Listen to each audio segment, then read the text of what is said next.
Best protein. Hack to lose weight and belly fat. You finished dinner, you did everything right. Smaller portion, counted the calories, put the fork down early, and 40 minutes later, you're standing in front of the open fridge, wondering why you're still hungry. That's not a willpower problem. That's your body telling you something calorie counting can't hear. Your body doesn't have calorie receptors. There's no sensor anywhere in your gut or your brain that's counting up numbers the way an app does. What your body actually tracks is protein and fat, two separate signals that tell your brain you've had enough. Miss either one, and you can eat a full plate and still feel like something's missing. I see this constantly in practice. People who are eating enough by the numbers, but still snacking at 9 p.m., and when we actually break down what they ate, the protein is nowhere close to where it needs to be. Protein is what's called an essential nutrient, meaning your body can't make it from scratch. You have to bring it in through food. Your body uses it to build hormones, to build immune cells, and to repair tissue that's breaking down every single day. Because it's essential, your body actually tracks how much you're getting, and it keeps you hungry until that need is met. The other satiety signal is fat, and it works differently. It slows down how fast food leaves your stomach, and it triggers CCK, cholecystokinin, the hormone that tells your gut to release bile for digestion, and separately sends a strong, fast fullness signal straight to your brain. Two different mechanisms doing two different jobs, and you need both working to actually feel done eating. Carbohydrates do neither of these things. They're not essential. Your body can make its own glucose without them, and they don't trigger any real satiety signal. Anyway, that's the piece that trips people up the most. If most of your plate is carbs with just a little protein and fat scattered around it, your body never gets the message that you're full, no matter how many calories you've taken in. You might notice this pattern without realizing what's causing it.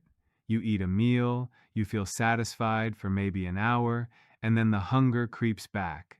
Not stomach growling hunger, more like restlessness, like you're looking for something. A lot of people tell me they feel snacky an hour or two after eating, even after a big meal.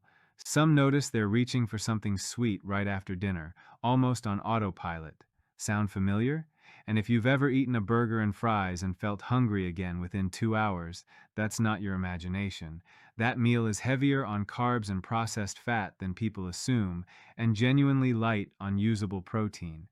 This matters more after 60 than people realize.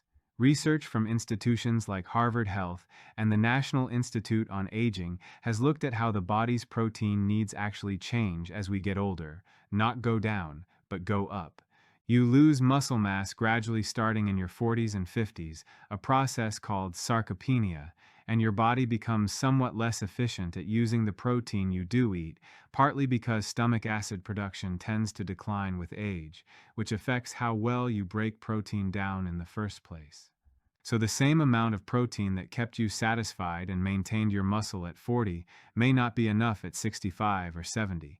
That's not a flaw in your body. That's biology shifting, and it means the target has to shift too. So let's talk about what enough actually looks like, because eat more protein isn't useful advice without numbers attached to it. Most adults are getting somewhere around 70 to 100 grams of protein a day, and that's enough to cover what's called obligate losses, the protein your body loses every day through skin cells shedding, hair growth, and your gut lining renewing itself. That keeps you from declining, but it's not enough to actively repair and rebuild. Not even close. For most people, especially after 60, the useful range is closer to 90 to 120 grams a day, and if you're working to preserve muscle more aggressively, some research supports going up toward 120 to 150 grams, depending on your body size. I rarely see someone who's actually hitting that range and still complaining about snacking at night. Almost never. Timing changes how you eat, not just how much. Your body has a threshold for using protein efficiently in a single sitting, somewhere around 25 to 30 grams, triggers a strong repair response, and there's a ceiling too, somewhere around 40 to 70 grams depending on your size and activity level. Eat less than that threshold, and your body will still gobble it up, but you're leaving a lot of the benefit on the table. Eat more than the ceiling in one sitting, and the extra doesn't build anything. It gets converted into glucose instead, which isn't ideal if you're managing blood sugar or trying to lose belly fat. I used to tell people it didn't matter how they split their protein across the day, as long as the daily total was right. I was wrong about that. Timing matters almost as much as the amount. What this means practically: instead of trying to cram all your protein into one big dinner, spread it across 2, maybe 3 meals a few hours apart, aiming for at least 25 to 30 grams each time. A 3-egg omelet with cheese gets you there. So does a palm-sized piece of chicken or fish, roughly the size and thickness of your hand. Greek yogurt with a scoop of protein powder works in a pinch. And pair it with a source of natural fat when you can: eggs, salmon, ground beef, full-fat dairy, because protein and fat together trigger both satiety signals at once, and that combination is more filling than either one alone. One thing I see people do that quietly works against them is relying on deli meat or protein bars as their main source and assuming that solves it.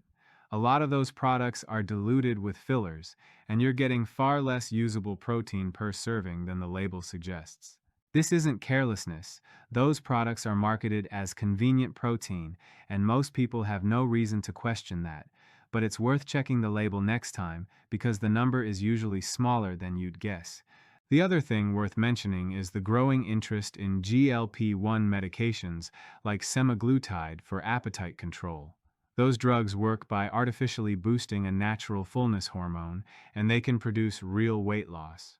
That's not a small thing, and if you've struggled with weight for years, the appeal is completely understandable. But those drugs are also silencing your body's actual hunger signals rather than meeting the underlying protein and fat needs behind them, and that can lead to muscle loss and nutrient gaps if the diet underneath isn't solid. If you're on one of these medications or considering it, that's a conversation to have directly with your doctor, especially around keeping your protein intake high enough to protect your muscle while you lose weight. This isn't about eating perfectly. It's about giving your body the actual signals it's been asking for the whole time. If you've been counting calories for years and feeling like you're fighting your own hunger the entire way through, that's not a discipline problem. That's your body doing exactly what it's designed to do when two of its main satiety signals are missing from the plate. Before you go, the short version: your body isn't tracking calories, it's tracking protein and fat. And after 60, both of those needs go up, not down. Aim for 25 to 30 grams of protein per meal, spread across 2 or 3 meals a day, and pair it with a natural source of fat whenever you can. Everything in this video is for educational purposes only. Always consult your doctor or healthcare provider before making any changes to your health routine or medications. If this was helpful, give it a thumbs up, drop a comment with your question, and subscribe if you want more like this.